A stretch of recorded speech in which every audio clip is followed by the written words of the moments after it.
Generations of deep black aircraft were built here. In recent years, its parking lot has remained full. Yet officially, it has little work underway. Too little to explain all the activity. Production of its Blackbird spy plane is long finished.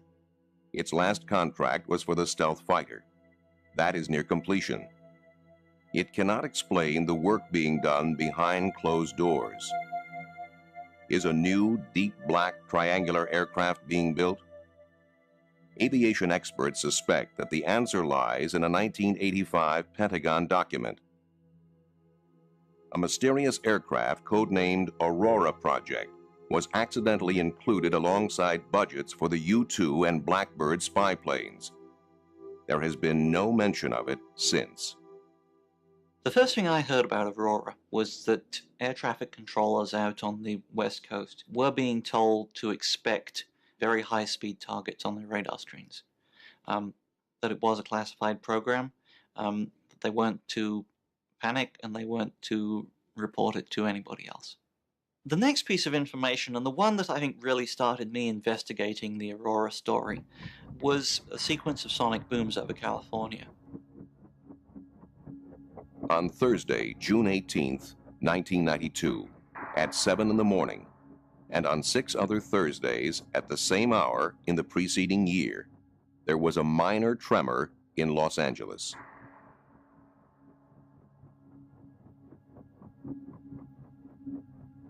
Spurred on by telephone calls from worried residents, Jim Morey of the U.S. Geological Survey set out to discover what was causing this unusually punctual earthquake.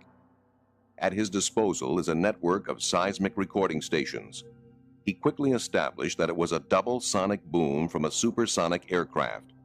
Morey compared the signature of the aircraft's sonic boom with the patterns produced by those of the space shuttle landing outside of Los Angeles and by the SR-91 Blackbird on its world speed record transcontinental flight in 1991. It was completely different. The size and spread of the boom was unique.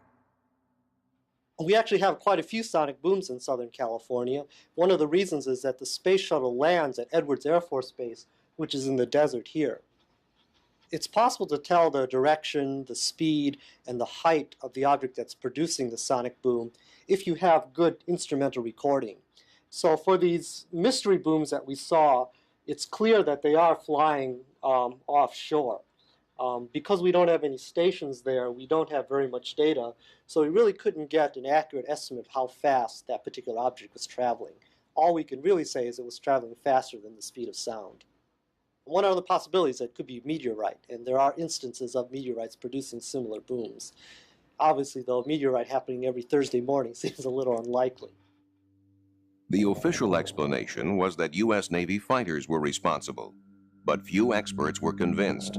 The breakthrough came when Bill Sweetman received an eyewitness drawing of what he felt could only be the Aurora. I'd written a couple of Aurora stories suggesting that the evidence was accumulating that something was out there. And I received in the mail a sketch and a note from a man named Chris Gibson. This eyewitness is one of the best in the business. Chris Gibson was a member of Britain's Royal Observer Corps. He was part of their elite international recognition team, one of the top military aircraft observers in the world. One day, in 1989, while working on an oil rig in the North Sea, a colleague called Chris outside. There was a formation of 4 aircraft. The lead aircraft was a KC-135 Stratotanker, and off its port side were 2 F-111 fighter bombers. Off the tail of the KC-135 Stratotanker was a black triangular aircraft. It had no wings, no tail, a perfect triangle. And there's nothing that I've ever seen before looked like that, which was an unusual occurrence because I'm trained in instant recognition by the Royal Observer Corps. And if I didn't know what it was, it's not in any books. This shape and the sonic booms told Bill Sweetman a great deal. If you're looking at an aircraft that is designed to fly at what's loosely called hypersonic speeds at 5 or 6 times the speed of sound or upwards. There are several things that become absolutely essential. One is that you require a very high degree of sweepback on the wing leading edges. Otherwise, you start getting into severe problems of drag and aerodynamic heating. As you go into this very slender shape, you still need to have a lot of volume in that shape for fuel, for propulsion, for crew. And the best way to provide that is to blend the wing and the body together. You get a very characteristic, highly blended triangular shape, which is, in plan view, identical to what Chris saw.